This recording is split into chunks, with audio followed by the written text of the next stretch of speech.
Evet, Amerika'dan herkese merhaba. Şu an otele geldim. 26 saattir uyumuyorum. Şöyle odayı bir göstereyim. Şöyle çift kişilik odada kalıyorum. Fiyat aynıydı, o yüzden çift kişilik kaldım. Geceliği yaklaşık $90 buranın fiyatı. Oda bayağı geniş.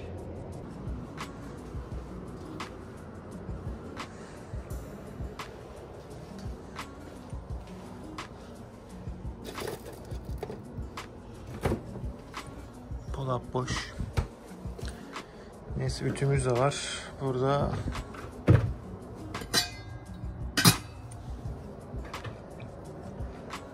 bardak.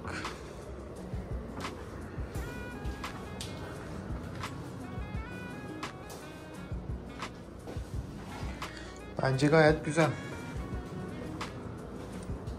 Dediğim gibi 26 saattir uyumuyorum. Aslında geldim, direkt yemek yedim. Hatta Türk restoranına gittik.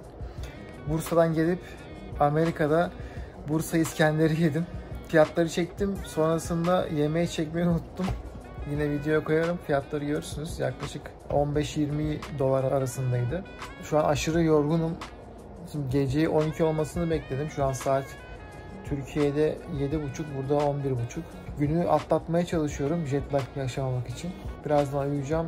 Yarın sakin kafayla şu geçişte, pasaport geçişinde neler sordular, sıkıntı yaşadım mı, vizeyle alakalı da aklınızda kalan şeyler olabilir. Onlarla alakalı da bir iki bilgi vereyim. Sonrasında yarın Manhattan'ı gezeceğim. 2 gece şu an burada konaklama aldım. Uzatma ihtimalim de var. Duruma göre bakacağız artık. 2 gün buradayım ama kesin. Sonrasında süreci göreceğiz. Sabah görüşürüz.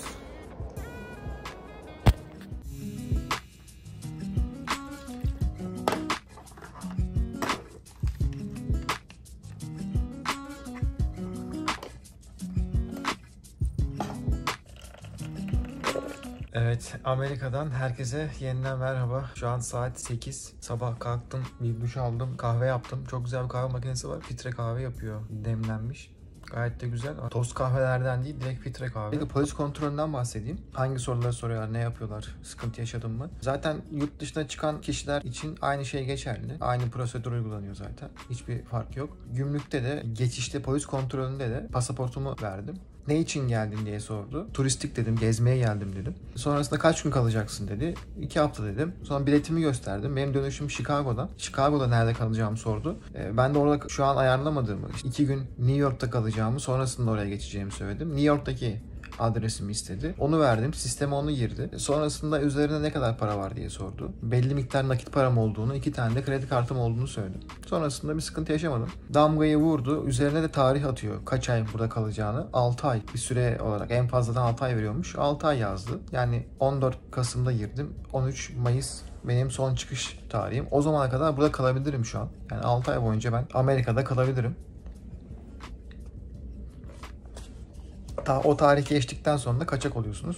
Yani bu Schengen gibi senin ne kadar kalacağını, ne kadar vize olduğunu hemen söylemiyor. Polis memuru söylemiş oluyor sana girişte. O konuda herhangi bir sıkıntı yaşamadım açıkçası. Direkt geçtim. 6 ay sonra da öğrendiğim kadarıyla arada hemen girip çıkış yapmazsan, 2 gün sonra, 1 ay sonra yeniden geleyim dediğinde polisler ciddi sıkıntı yaratıyorlarmış. Niye bu kadar erken geldin diye. Arada ama birkaç ay boşluk bıraktığınız zaman yeniden geldiğinizde 1 yılı beklemeniz gerekmiyor. Öyle bir kural yokmuş. Daha farklı bilgi olan varsa onu da yazabilir. Amerika vizesi için aslında bu bambaşka bir konu. Başlı başına bir video çekilebilir bununla alakalı. Bununla alakalı çok videolar var zaten. Ben de başvuru yaparken çok yardım almıştım o videolarda. Ama kısaca anlatayım. Sistemden başvuruyorsunuz. Amerika'nın resmi sitesi var. DS 160 formunu dolduruyorsunuz. Orada bir sürü formu, orada bir tüyo vereyim size. Ben öyle çalıştım. Çünkü sistem sürekli atmaya sebep oluyor. Ve 90 dakika bir sınırınız var. Orada çok fazla sorular soruyor. Birisinden bir kere başka sitelerden hangi soruları sorduğunu öğrenip ben kendime bir Excel yapmıştım. Oraya yazmıştım bilgilerimi. Nerede kalacağım, nereye gideceğim, hangi tarihler arasında orada olacağım, ne zaman okuldan mezun oldum, işte ben askerliğimi ne zaman yaptım vesaire vesaire. Böyle kişisel çok fazla soru var. Zaman kaybı olmaması açısından onları bir yere not edip sadece kopyada yapıştır yapabilirsiniz. Ve dikkat edeceğiniz tek şey Türkçe karakterlerin olması. Onun dışında çok ciddi bir problem yok ama biraz uğraştırıyor. Vize başvurusunu yaptıktan sonra da randevu kısmına geçiyorsunuz. Orada para ödemesi yapıyorsunuz. $185 artı kargo. Sonrasında randevuyu her gün girip öne çekmeye çalışın. Çünkü ilk başlarda 1 yıl sonraya atıyor. Ben 2 ay sonraya kadar çekmiştim. Sonrasında görüşmeye gidiyorsunuz İstanbul'a veya Ankara'ya. Orada konsolosluk görevlileri, direkt resmi görevli bunlar. Türkçe konuşanlar çoğunluklu, İngilizce konuşan da var. Ben İngilizce konuşan tarafa geçmiştim. Bana ne için gideceğimi sordu. Turistik dedim. Yılbaşını orada geçirmek istiyorum demiştim. Sonrasında kaç gün kalacağımı sordu. Ne iş yaptığımı sordu. Onun dışında düşünüyorum başka soru da sormadı açıkçası. Yani çok kısa sürdü. 30 saniyede ben vize aldım ama çoğu insan alamıyormuş. Onu da biliyorum ama denemek lazım. Yani bu ilk seferde olmayabilir, ikinci, üçüncü seferde olabilir. Şu an kısaca vize ve Amerika'ya giriş hakkında bilgi vermiş oldum. Bundan sonraki kısımda artık şehri keşfetmeye devam edeceğiz. Bir şey daha söyleyeyim. Patterson diye bir mahalle var burada. Orası tamamen Türklere ait ve Filistinliler falan da var ağırlıklı. Daha çok gurbetçi, göçmen insanların kaldığı ve işlettiği yerler var. Birbirinden çeşit Türk yemekleri vardı. Bir künefe yedim. Yani Türkiye'dekini aratmayacak derecede. Onları çekemedim. Açıkçası biraz yorgundum. Bir de ortam çok gürültülüydü. Artık bir dahakine anlık durum böyle. Şimdilik görüşürüz. Evet, Amerikan Dream diye bir AVM'ye geldim şimdi. Burada telefon fiyatlarına bakacağım. Size de göstermiş olayım. iPhone 15'ler kaç para?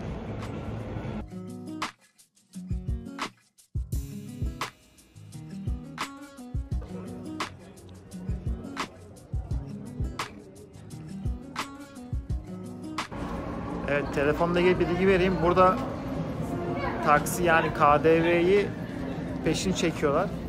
Bu da eyaletten eyalete değişiyor. Burada mesela %6.6 çekiyorlardı. Mesela Chicago'da bu oran %12'lere çıkıyormuş. New York'ta daha pahalı. Burası New York'un dışında bir yer. %6.6 gayet uygun. Buraya gelip almak isteyen arkadaşlar bunlara dikkat edebilirler.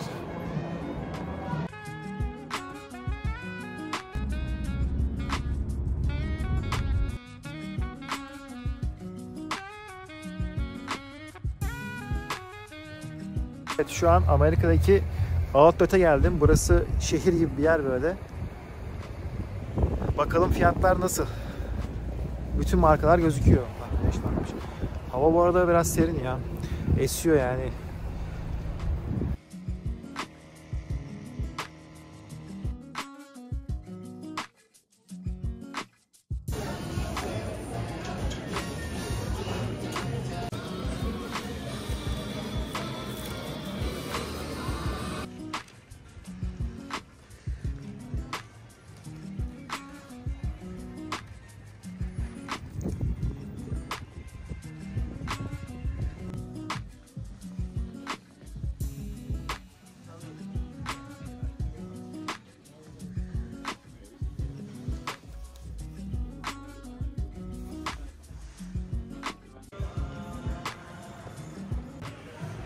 Evet, her yerde %50 indirim var. Şu fiyatın üzerinden %50 indirim yapıyorlar.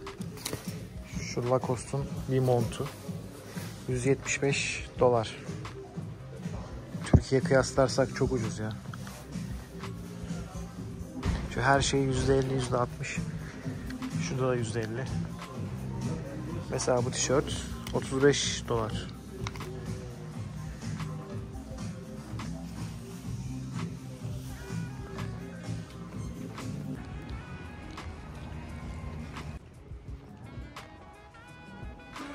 Evet, Türkiye'de 6.000 lira falan bu mont. Burada $70. Yani 2100 TL. Abi yarısından da daha az.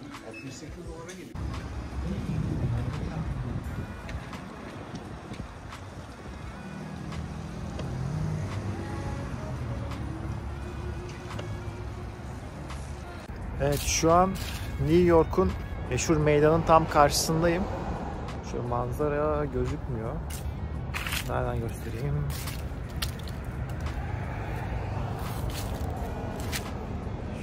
Şöyle kamerayı ters çevireceğim, artık gözükmüyor.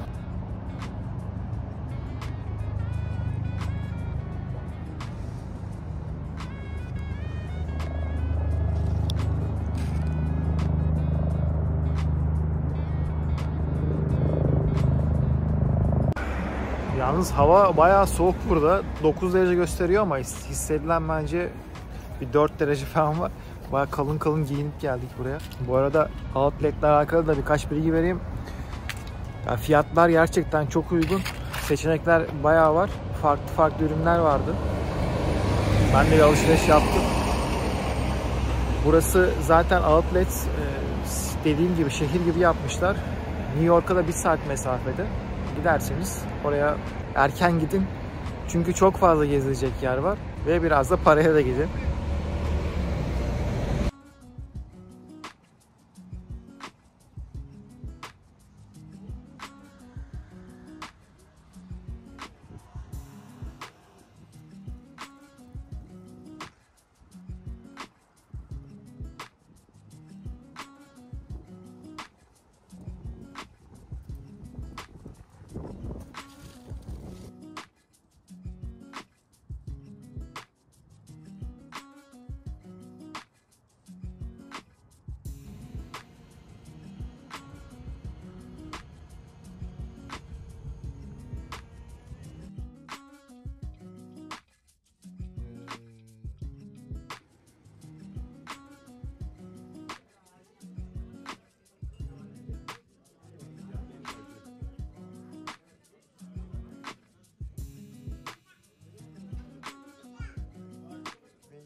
Evet, Amerika'daki yeni bir günden herkese merhaba. Şöyle bir araba kiraladık, onun fiyatını da söylemiş olayım.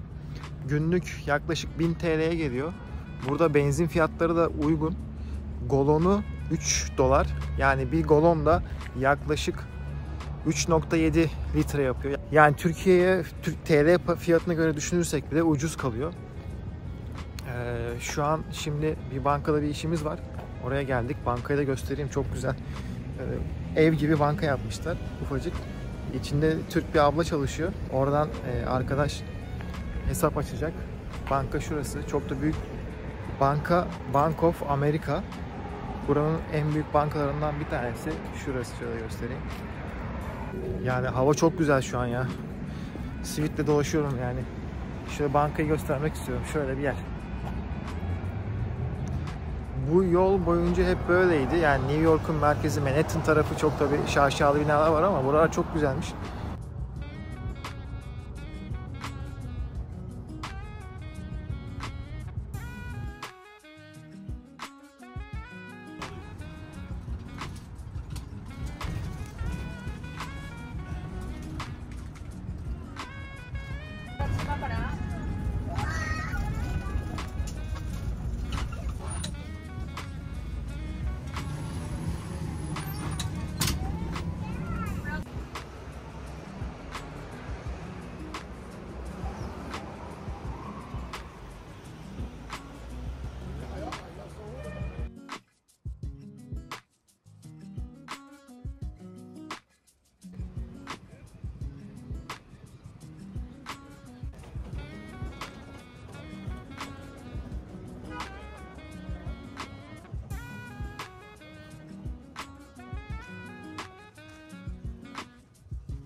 Evet, Central Park'tayım ama hava karardığı için her taraf kapkaranlık.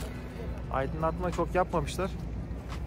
O yüzden şu an Times Meydan'a doğru geçiyorum. Central Park'ı çok fazla keşfedememiş oldum. Yapacak bir şey yok. Şöyle şu gördüğünüz, şöyle göstereyim. Şu araçlar var. O elektrikli araçlarda kişi başı, yani 2 kişiyi 40 dolara götürürüm dedi. Pazarlıkla 30 dolar dedi. Yani gideceğimizde Birkaç 1 kilometrelik bir yer aslında.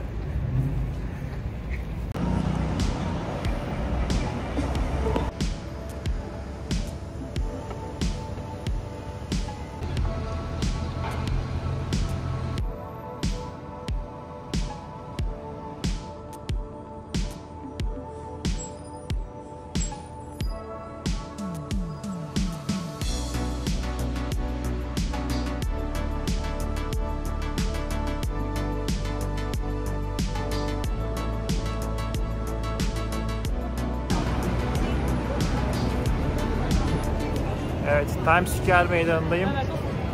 Böyle ışıl ışıl her taraf burası. Çok da kalabalık ya. Şöyle arkamda meşhur bina. Her tarafta da eser yaşıyor.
Amerika'da çok meşhurmuş fıstık üzeri kaplamalı, tadına bakıyorum.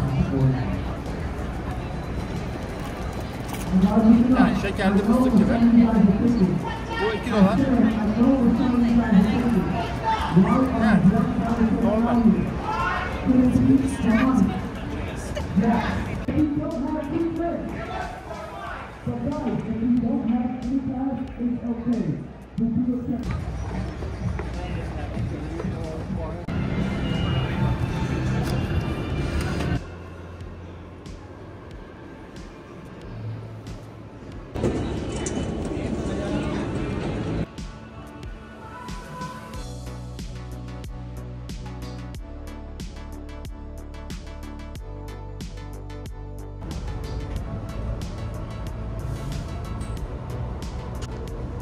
Bu da metro hattı.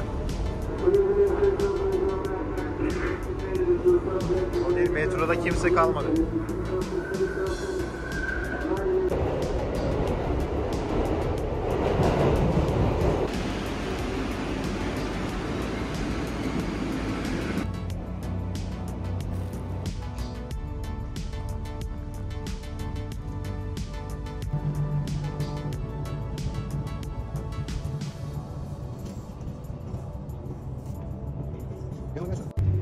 Evet, şu an Özgürlük heykelinin olduğu yerdeyim. Tabii hava karanlık olduğu için çok belli olmuyor.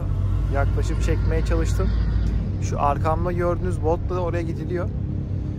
Yani gündüz gelmenizi tavsiye ediyorum. Center Park gibi. Ben akşam geldim vaktim olmadığı için. O yüzden sadece buradan ışıklandırmasını izliyorum. Ama belli oluyor yine de. Metroya geldim buraya. Metro kartı alabilirsiniz. En son istasyon zaten 42. durak diye geçiyor. Times Meydanı'ndan bindim. Direkt buraya geldim.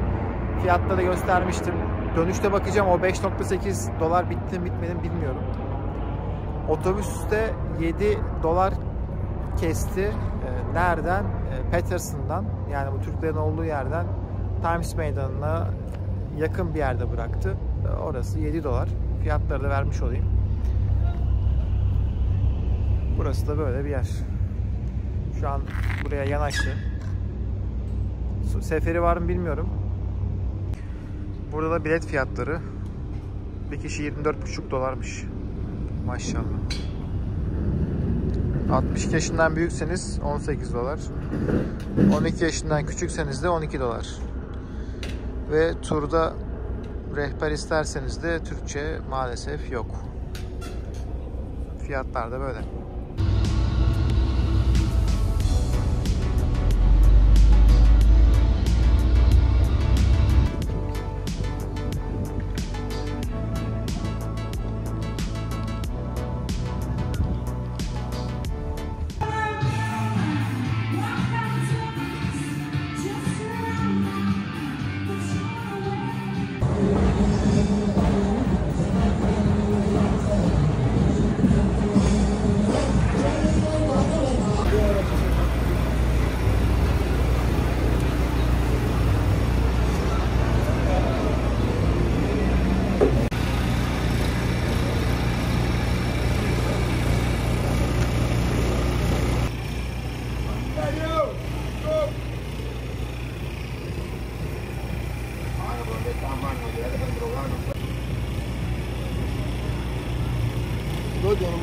Okay.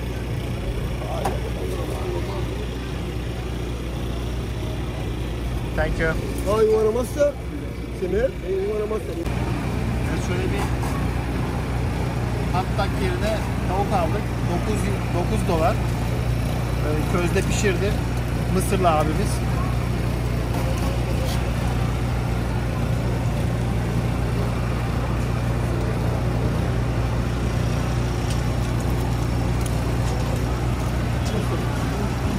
Bence güzel. Helal burası. Mısırlı zaten Müslüman.